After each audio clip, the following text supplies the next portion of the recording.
Hi, and welcome to Belated Binge, the podcast that doesn't take itself or the show too seriously. My name's Zach, and I'm your host, here to let you relive your favorite series that I nearly missed out on, like How I Met Your Father, which I wasn't as late as I normally am to. And to be honest, um, it felt kind of appropriate still for the podcast because I hadn't watched its predecessor until it was like 10 years after the finale. However, this show was canceled like a year and a half ago. So we're still late, but we're not crazy late.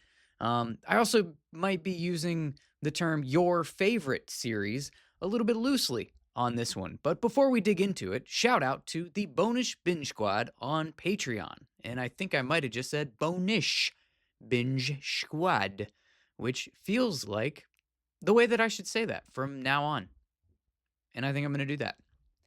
Now, if you're unfamiliar, back in the year of our Lord 2022, Hulu launched a streaming series called How I Met Your Father. And if your first thought after hearing that sentence is, hey, Zach, didn't you just say that you just finished How I Met Your Mother for the first time? The answer is yes. Yes, I did. And you can listen to that episode again if you missed it or you need a refresher. But then after watching How I Met Your Mother, I guess I just wanted some more from this particular universe. And I had heard that How I Met Your Father existed. And so I decided to give it a go. And that show takes place basically in the time that it was made, but to keep in line with its predecessor, the way they set it up was that the main character, Sophie, in the future, like 2050, is on a call with her son who's away at college, telling him the story of, you guessed it, how she met his father. Then the events of the 2020s version of Sophie serve as the main show. And they basically do a replay of some of the hits from How I Met Your Mother, along with that particular narrative style, right? Sophie is the Ted who's telling and reliving the story of how she's a hopeless romantic navigating being single in New York City. She has her group of friends. They do silly stuff. They hang out at the same bar every night. And of course, there's also a friend group of, hookups across the friend group, I guess you could say. Drama of relationships in and outside of the friend group and all that familiar yada yada that we got used to in How I Met Your Mother. There's the engaged and then married couple, Sid and Hannah, who are navigating a long distance relationship. There's the silly, naive friend Charlie, who's a trust fund baby who ran away from his family's money to be with Sophie's best friend, Val. That's her name, in New York. But of course, that doesn't go as planned. Big shocker. There's the wacky lesbian Ellen, who's the adopted sister who came to New York City to reconnect with her long-lost brother Jesse, who is the main will they, won't they, on again, off again type of love interest for Sophie. And I think you're probably starting to sense the familiar feel that they were trying to go for when they made this show. Are they a direct one-to-one of How I Met Your Mother characters? No, but again, some of the hits are there. Val and Charlie fall apart because Charlie doesn't want to have kids and Val does. Very Ted and Robin. Sid and Hannah are the cutesy perfect couple for the most part, a la Marshall and Lily. Yet they also have to deal with the long distance of it all and where will they live because her dreams of being a surgeon in LA and his of owning a bar in New York. Again, are we sounding semi-familiar with their trope, if you will? Charlie is kind of a funky blend of Marshall and Barney, where he's super naive and silly, surprisingly sensitive, and kind of the things that make Marshall lovable, all the while being super hot and capable of sleeping with just about any woman in New York, a la Barney, but not gross, like Barney. If anyone actually is the Barney, the closest equivalent, I guess, would be Val, who is kind of the single hot girl who's afraid of commitment and runs through several dudes on the show and has some problematic traits while doing so. But unlike Barney, isn't completely over the top about it and has that like love for Charlie going throughout the series to keep her more grounded. You know, the thing that Barney didn't develop until much, much later in the series is ever present for Val in this one. Kind of like a seemingly a bit of a course correction on that type of character for the climate that it was made in, I guess. Ellen isn't really the Robin of the group, but is the new one that isn't there for a love interest and sort of becomes friends with everyone, anyways. And of course, Sophie and Jesse do the will they, won't they dance of Ted and Robin literally the whole time, even down to the part where when they first do get together the first time, Jesse says, I love you too fast. The twist here is that he says it in his sleep after they actually sleep together for the first time. So while it's, again, not a one-to-one rehash of everything How I Met Your Mother, they definitely tried to draw from the original show in a lot of ways, and not just the characters. Like, they used an updated version of the old intro song. They used that photo montage style of intro to go along with it. And that was actually tied into the show this time pretty well, really, because Sophie is a photographer in the show. They're all the same. They're all in the same part of New York City during the same time of their lives, with a basically same size friend group going through a lot of the same type of life events. They even give us like callbacks and cameos throughout. Honestly, whether they were earned or warranted or not. Two callbacks in particular, I think were really, really good. Um, the first one is that Sid and Jesse are roommates, a la Ted and Marshall.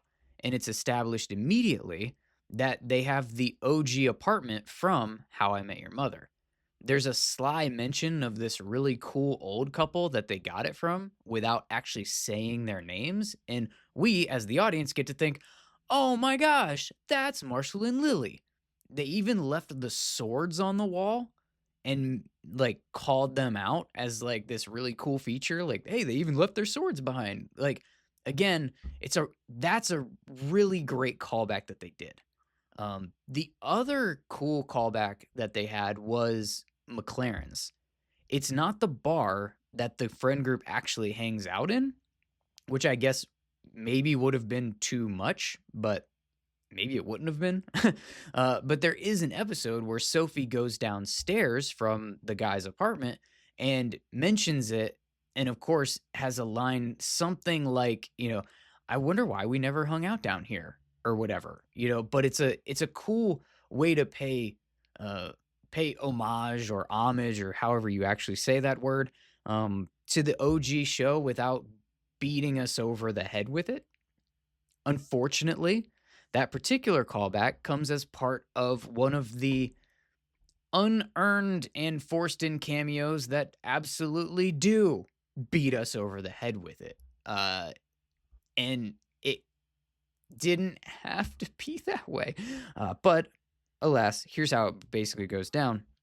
Sophie first runs into Carl, the bartender from How I Met Your Mother, which would have honestly been a fantastic cameo. And then about 5 seconds later, Robin, the real cameo, makes her appearance. And this is where it starts to get super forced. Sophie is apparently a super fan of Robin's. Robin still gets all extra cocky when someone has ever actually heard of her. And for some reason, she asks Sophie about her boy troubles, which just so happens to be the morning after Jesse said, I love you in his sleep. So, of course, Robin is there to be able to give sage advice about why she shouldn't run away from a guy for just saying, I love you too fast, like she did. And I think it's worth noting when you peel back some of the layers that in the peeling back of those layers, unfortunately, actually took me out of the show a little bit thinking about it. But this would have taken place during the How I Met Your Mother canon when Ted and Robin were not together. I believe the show canon would have had this scene taking place in like 2020, which is 4 years before Ted's wife passes away. Now, I don't know that we know, or at least I don't know if she was sick yet at this point, or if things were just all hunky dory for Ted and Tracy while Robin is living her single life, and that's kind of the moment in time, the snapshot of the character that Sophie is interacting with now in that episode. And so you kind of have to do that mental math and like craft that in your head to understand that at this moment for her, she's doing this advice giving and telling this story based off of Ted being like the one that got away type vibes, not the I ended up with the guy type vibes. It's not a bad scene. It just feels kind of out of place and forced in how the two actually come together.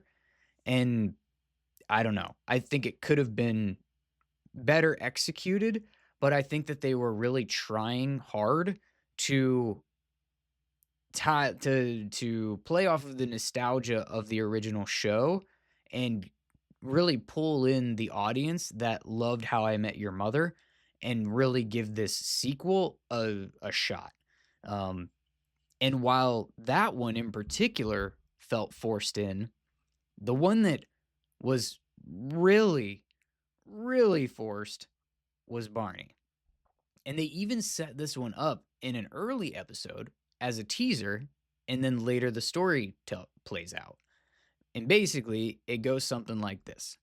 Sophie is dating an older guy, and on a weekend at his second home that he can apparently afford because he's a chef, she thinks that she's having sex with her long-lost dad that she's never met.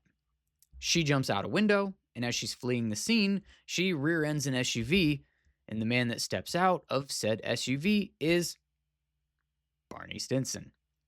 He is apparently in a stage of, I don't even know what to call this, womanizer addiction therapy, I guess, where if he says something sleazy, he gets shocked like a dog wearing a bark collar.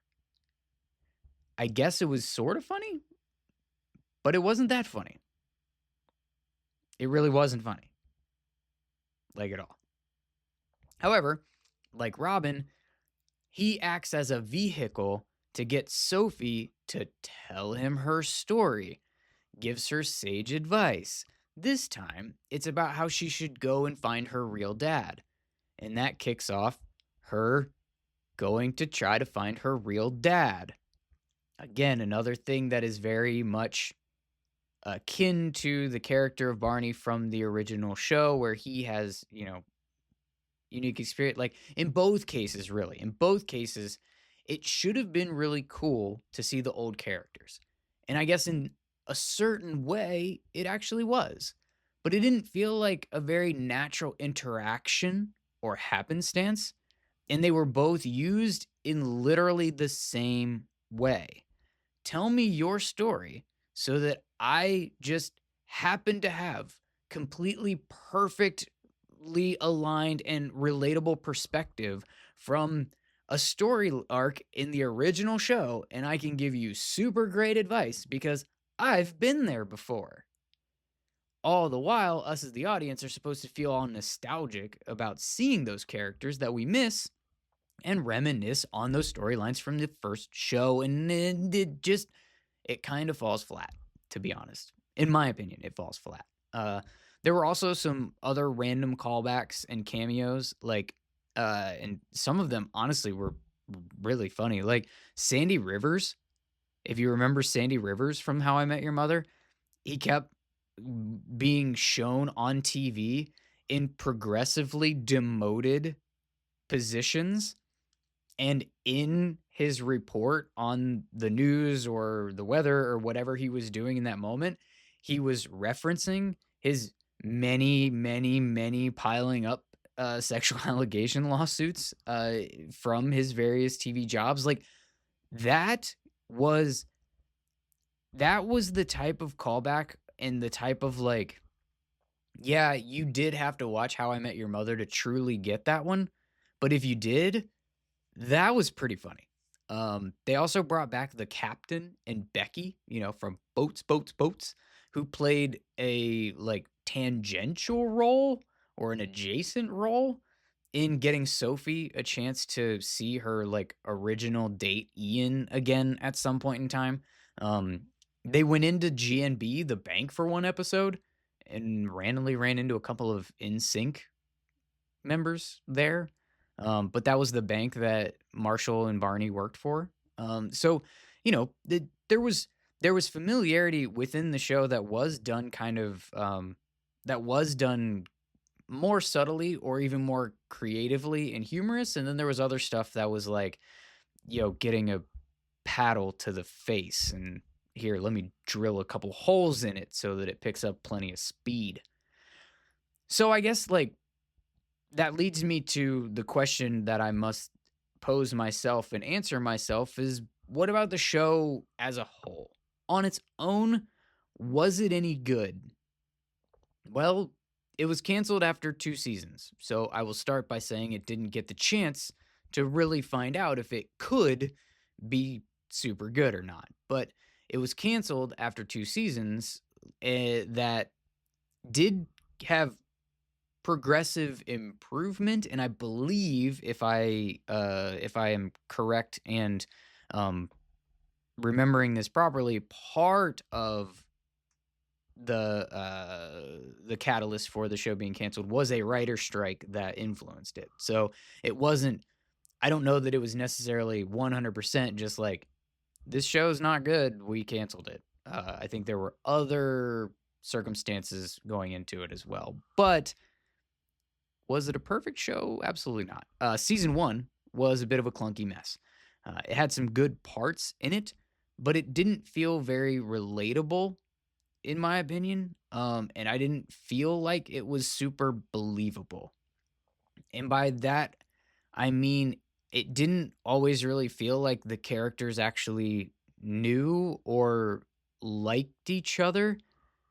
And yet they were supposed to be there, and I don't think they were necessarily supposed to feel like they've been together forever because they sort of came together in the pilot, but then in other moments very quickly it was like, oh no, now they literally just do everything together and they're the best friends and they've known each other forever. And it's like, wait, which one is it? You know what I mean? I ask myself as I record into the wall. The outside of that, the writing was a bit bland in season 1. I didn't think the jokes were very punchy. I also didn't feel like the acting was as strong in season 1. It took me a little bit of time to engage with the show because in the beginning, I felt like there was very much a your turn, my turn in the way that lines were actually being delivered. And it often didn't feel like these characters were having a natural conversation. And that's something that I never felt in the original show. And anytime you're doing a sequel, spin-off, remake, whatever, like you're always going to have that comparison in your mind. And we'll talk more about some of those comparisons as we go here. But like, it was a high bar to reach. And so the fact that that chemistry wasn't inherently tangible or noticeable in the beginning. And the setup of some of the relationships were kind of non-existent, especially the main will they, won't they characters of Jesse and Sophie. They meet because he's her Uber driver, taking her to meet her date that she met on Tinder. And for some reason, he and Sid, who's in the passenger seat, are just asking her all about this texting relationship she has with this guy that she's really into. Like all Uber rides do. That's exactly how Ubers go all the time. And when she gets out of the car, Sid just looks at Jesse and is like, oh my gosh, you're super into that girl, aren't you? And later, after the episode, does the whole like accidental phone swap thing, and the date doesn't work out for Sophie because he's leaving the country on a cliffhanger, I guess. Sophie and Val are like, hey, let's go hang out with those dudes from your Uber ride. They were cool. And now, like I mentioned, that's kind of the way that they come together, and they're this just whole ass friend group for the rest of the show and are just supposed to be immediately like intimately close, I guess. I don't know.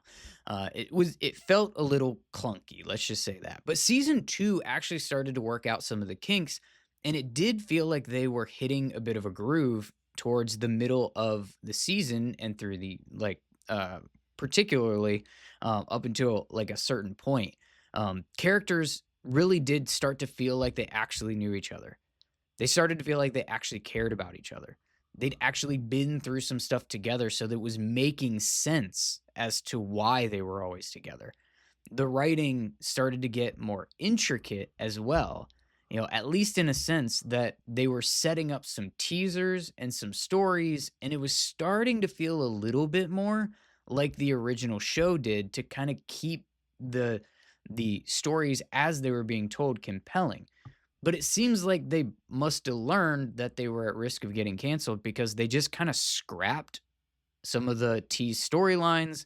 One that jumps into my mind is a future Valentine's Day date that Sophie was supposed to have with the guy Ian, the original Tinder guy. Um, they then shoehorned in some ways to fast track the Sophie Jesse getting together thing through this like love song that he wrote on the back of a receipt and her getting super jealous about a new girl he starts dating. And they gave them this big kiss scene at the end of the season that could constitute as a natural ending of the whole story if they needed it to.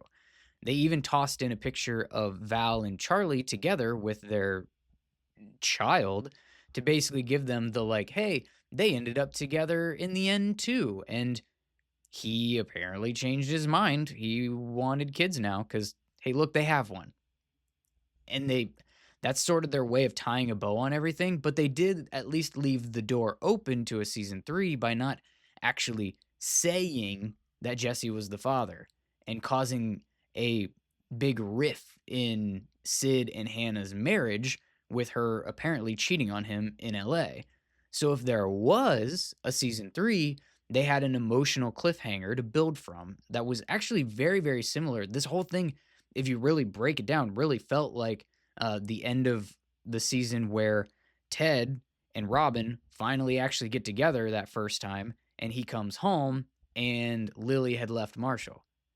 This was very similar in that Jesse and Sophie have this big kiss scene and they're like getting together and they're whatever starting their happily ever after or whatever, but like they're going to walk back into the bar and Sid and Hannah are, I don't know, are they heading for divorce? Are they, what is going to come of this fiasco that's happening? And I get it, like from a writing perspective, if you think you might be canceled and you need a backup plan. I know if you watch any of the content that's come out about How I Met Your Mother that was actually researched and not some guy that just watched it 20 years later or whatever, but some of them talk about how the writers had put in like backup plans for the mother kind of in multiple seasons where it's like, okay, if we don't make it past this, we have a way to tie the story up if we need to, even though like they're still driving towards the end that they ultimately gave us. It felt very much like that. Like this could wrap up the show if they cancel us, but we have something to build off of and we don't end the story in case we actually get to continue writing this. So it was I understood, I got it. At the same time, it felt a little rushed, as if they really did have an inkling like, oh yeah, we're done here. Or we're very likely done here and we need to give her an ending that like with Jesse that suggests he is the father, even if we can't say that out loud. Um, so yeah, that's kind of where they end things, and we'll, I guess, never know where it could have gone from there. So the next question that I pose to myself is, does it hold up to How I Met Your Mother? No, no, it certainly does not. While I found myself disappointed at the abrupt ending and not having a next season to watch, at no point did I think I was in the same like stratosphere of quality of a show as How I Met Your Mother. Which I don't actually knock it for. How I Met Your Mother is a really great show, in my opinion, and honestly had a fantastic cast to carry it, even when the story took a weird turn or felt like it was falling flat, or even if you hated the finale of the show, like you still wouldn't argue that that cast didn't do a phenomenal job with the material that they had. How I Met Your Father had some recognizable guest stars in it, and having Hilary Duff from who, this generation that is likely watching the show would recognize from Lizzie McGuire for sure, play Sophie is, obviously a name that somebody would know and someone that they would recognize. They had Josh from Drake and Josh, who was a recurring guest. The actress whose name I just apologize about not being able to properly pronounce.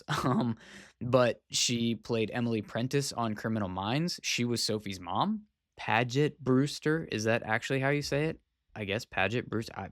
Anyways, Paget Brewster, I believe, played Emily Prentice on Criminal Minds and was phenomenal in that particular role. For when I watched that show, at least the parts of it that I have seen. Sophie's long lost dad was played by Clark Gregg, who was Agent Coulson in a bunch of the Marvel stuff. And everyone else in the main cast, at least to me, was new. Maybe they'll go on to have great, amazing careers, but How I Met Your Mother, when you try to compare, like they struck gold. Jason Segel, who played Marshall, was a movie star. Neil Patrick Harris, who played Barney, massive. Allison Hannigan, who played Lily, iconic for my generation. Kobe Smulders, who played Robin, was in Marvel as well. It was really just Josh Radnor, who played Ted, that didn't have a massive catalog of success that was bigger than How I Met Your Mother was. Again, I don't know that the jury is out on the cast of How I Met Your Father. Maybe they will do, some amazing things as their careers go. But that original cast was absolutely phenomenal, and how talented they were to elevate whatever material they were given. And trying to live up to that was going to be incredibly difficult, if not just completely impossible, even if the writing was actually as good as How I Met Your Mother was. And of course, it wasn't. I saw a YouTube video made that broke down a really interesting concept about the writing differences between the two shows, and it was on the Never Nothing channel, if you want to watch it. I think I mentioned it in my last episode when I talked about How I Met Your Mother, but it was really well done. The new How I Met Your Father like show was not using the same people and was not written in the same way. So like I'm not going to steal the Never Nothing channel's work, but it basically broke down some of the clever writing styles and storytelling techniques that were used on the original How I Met Your Mother show that How I Met Your Father just didn't use, and was written in a much more just linear, straightforward, this happened, then this happened, then this happened way of delivering the story. And since they didn't use interesting ways to tell said story, you need the story to be really, really interesting to keep people engaged. And most of the time, it wasn't that interesting of a story being told. At least not when using How I Met Your Mother as a bar of success. Again, we're talking about, did it live up to How I Met Your Mother, which is one of the most successful sitcoms in history. So now that we've gotten the gist and gotten that out of the way, let's give away some silly made up awards. Some good, some not so good. I like to call them Bingies. We're going to start with the I'm no Marshall Erickson, but I still make a hell of a comedic sidekick award for Best Main Character. And to me, Charlie is the best. He is pure comedic relief. He doesn't have a lot of clunkers. You know who the character is, why he's there, and he delivers on his role. It's worth asking why the character does not go back home where he is super rich when Val breaks up with him.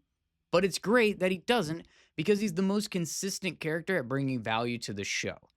Everyone else has kind of ups and downs and annoyances along the way, and I can't remember a single time that Charlie was on screen that I thought, I just wish he wasn't here. I'm not sure I could say that for any other character on this show. And that's not to say that the other characters suck. It's just that it's hard for a character on a show to almost never annoy me. Charlie is gold, and not just the golden spoon that he sells to pay for a nice place, but then immediately gets mugged of the cash that he just got. The next award we're going to do is the Will They Won't They Make This Guy Make Sense award for the worst main character. Of course, I could go with one of the, bad random characters along the way, but that would be a cop-out. That is why I put the rules in place for myself to choose main characters to talk about and tear down, essentially. Sorry.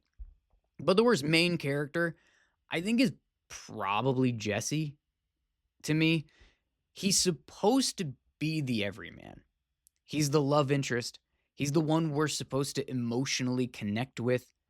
Yet, he's a musician that barely makes music, a teacher that barely teaches, a roommate that barely pays rent, the romantic that says I love you in his sleep on the first night, but is also anti-Valentine's Day and skeptical about love. He's honestly just not that endearing of a character. He's not all flaws. He's got some heart. He's got, the whole coping with going viral on the internet for a failed marriage proposal is actually really good.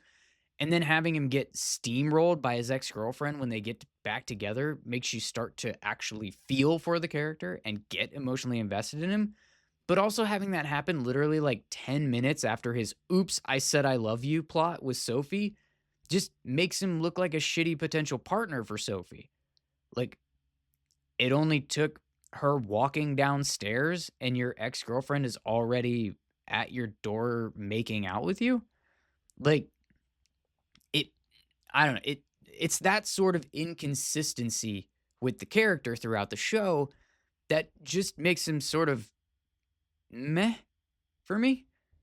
Everyone else has flaws and they leave things to be desired, but they feel like you at least get who they are, and you get who they are in the group and in the show. And they at least feel like they make sense as a character, whether you like who that character is or not.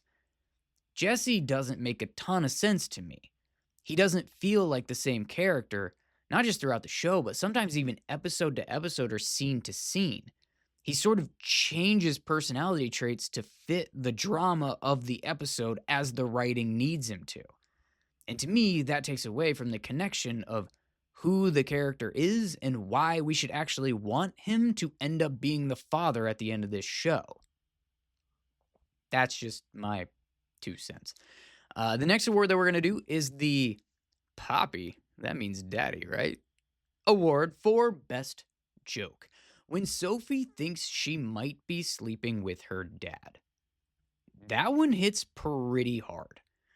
So to set the scene, set the stage for how this goes, she's been dating this older guy. I mentioned this episode earlier in the recap, but fleshing it out a little bit. She's been dating this older guy, which is a completely rushed and weird relationship for her to get into, but it became funny because of how it ended. Sophie goes to stay with him at his second house. As I mentioned before, he's a chef, so apparently he can afford 2 houses in New York, I guess. And at some point during this romantic getaway, he says that he went to Lollapalooza the same year that Sophie's mom has always told her that she was conceived at Lollapalooza. Yeah, did I mention that at any point in time? Sophie was conceived at Lollapalooza and doesn't know who her dad is at this point in the show. She obviously gets hung up on the idea that he could be her dad.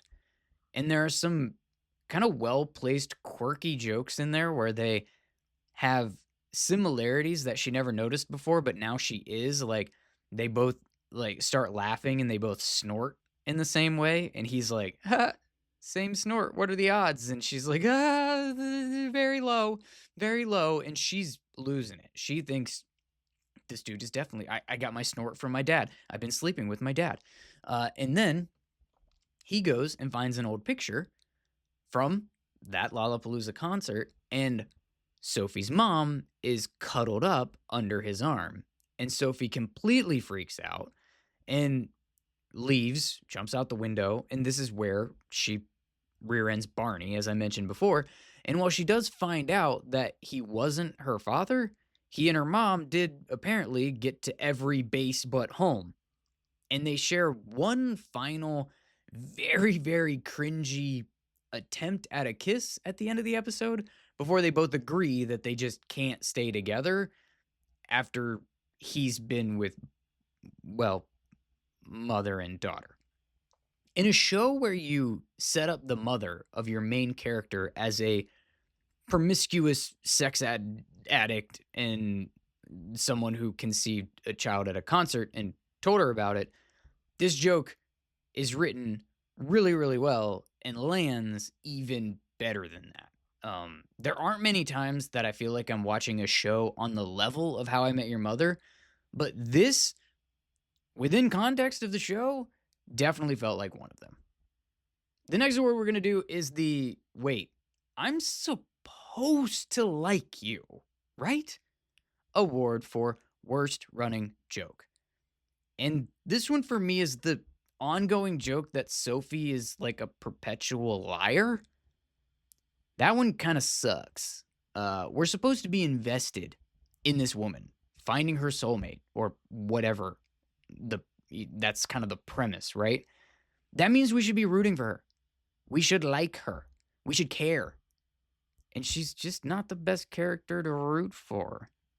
It's one thing to give her flaws. Her predecessor, Ted Mosby, had flaws. But he was a good dude most of the time, and most of his flaws were related to his pursuit of love and being hung up on Robin, or he did something in a specific relationship that was like, not great, or he was like, I don't know, a little like self-absorbed in terms of finding love, and he was, it was that kind of stuff that were his flaws. The flaws that they gave Sophie were like, she's super selfish and takes advantage of her friends, and she will manipulate people or just flat out lie to get what she wants. And these are the kind of flaws that are kind of hard to look past as an audience member that's trying to invest in you. I'm not rooting for her to find her person. What am I doing watching a show called How I Met Your Father if I'm not rooting for you finding the father? I might be alone in that. But it also might be that I'm not alone, and that played a role in the show's cancellation. The next award we're going to do is the If Three's a Crowd, What is Four award for Best Story Plot. And for this, I'm kind of going with a little, like a moment of the show. And it's Sophie's breakup with Drew. It's completely unwarranted, but the sequence is actually really funny when they commit to doing it.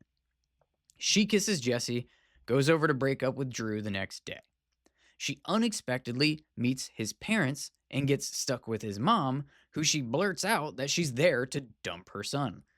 And then they get in an argument about who's actually going to be allowed to give him bad news that day because his parents are there to tell him that his father's going to prison. And they play like rock, paper, scissors for who gets to deliver bad news. And ultimately, Sophie still breaks it off. And then later at the bar, there's this crazy three-way merge scene that happens where Drew is wasted and coming to confront her. Jesse is coming to confront her as well because this also comes after the premature I love you and the getting back with his ex-girlfriend. And in this moment, that guy Ian is back and she's talking to him at the bar. And so like they're all three converging on her at once. And the jokes in this are pretty punchy. It's pretty cringy, but like in the way that it's supposed to be. And it was a highlight for that season. The next award that we're going to do is the I Will Never Get This Time Back in My Life award for worst story plot. And this is the weird thing where Val's parents are always trying to set her up on dates and end up mad that she doesn't date or like marry a 20-year-old or whatever. That whole subplot is weird. And on top of that, how Sophie is so sexually attracted to them while also saying she's looked into them adopting her despite being a 30-year-old woman.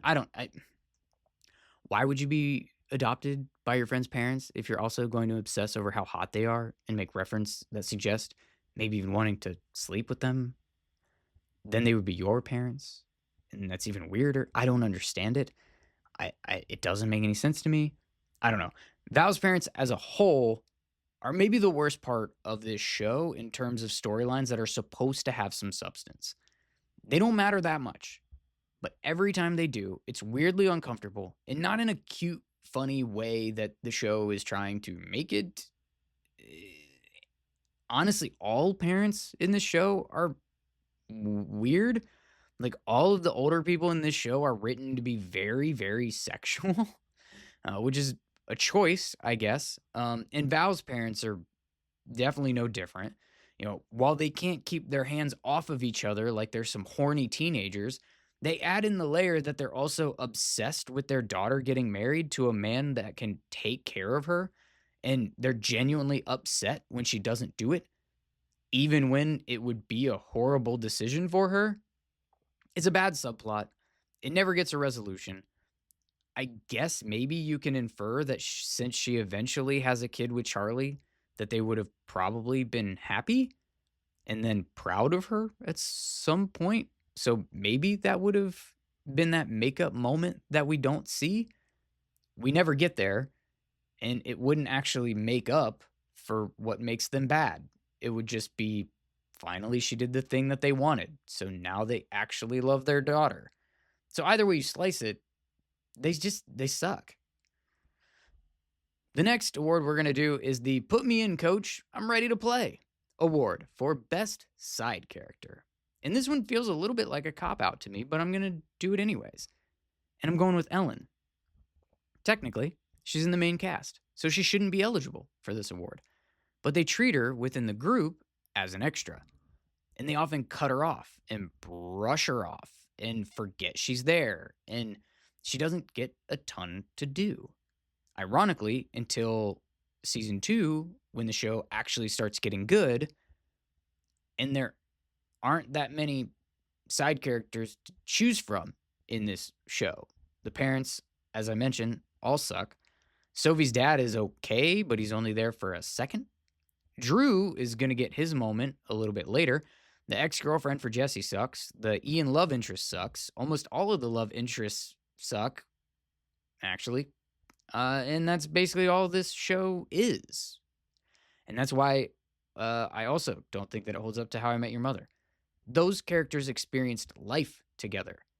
These characters experienced dates together. And I don't think it's a coincidence that the show got better when they started giving Ellen more to do. She's a character that has comedy and heart. She's interesting. I don't like how they made her obsessive about her girlfriend going to Jersey so that they could break up, but she's ultimately a really strong character that spends most of the show on the sidelines, even though we could see her face a lot. So it's the best I got. The next award we're going to do is These Jokes Should Be Literally Written for Me, but why am I not laughing? Award for Worst Side Character. And since I've already shit all over Val's parents, I'm going to shit on Sophie's mom. She really only gets one moment to be a real human and have some substance.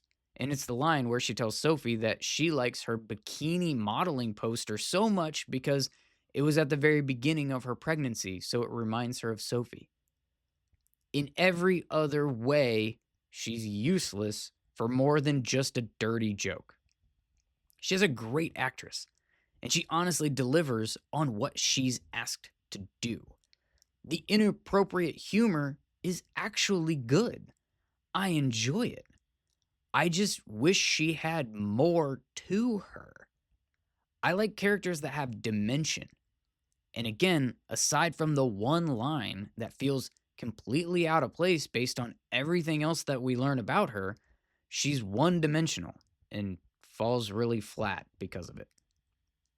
The next award we're going to do is the If You Just Want to Taste and Not the Whole Thing award for Best Episode. And I think it was Disengagement Party in Season 2. And it's the one where Charlie and Ellen are fighting and nobody knows why. And then they finally say that it's because in the middle of the night, Charlie had walked up behind her to make a move, thinking that she was the new girl that he had been dating and had spending the night that night. And this leads to a story from Jesse about how he almost jumped in the shower with Sid at one point in time during them being roommates. And the experience was mutual because while Jesse was almost jumping in the shower, Sid thought that he was Hannah and he was preparing for her in, well, sex mode, essentially. And his solution is that what they did is all the cheesy, you must do these things in New York City that they found in a big, thick tourist book.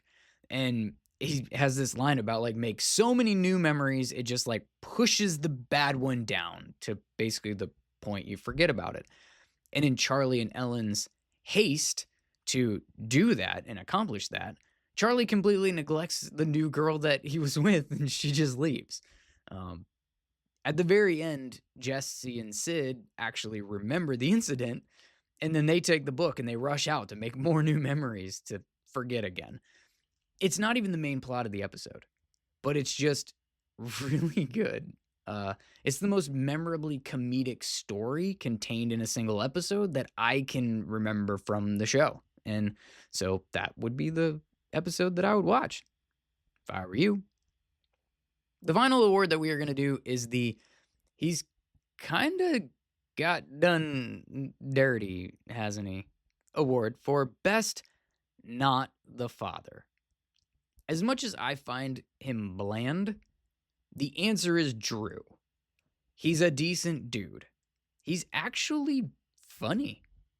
And he doesn't do anything that warrants being dumped by Sophie in the first place. He just happens to be the guy she's with when the show decides that they're going to push the first will they, won't they with Jesse into the show. And now she's, got to break up with him because that's their through plot for the whole premise of this show, right? And sure, the one thing, like the way that they set this up is that he tells her that he thinks that she should get a real job because, she's 30.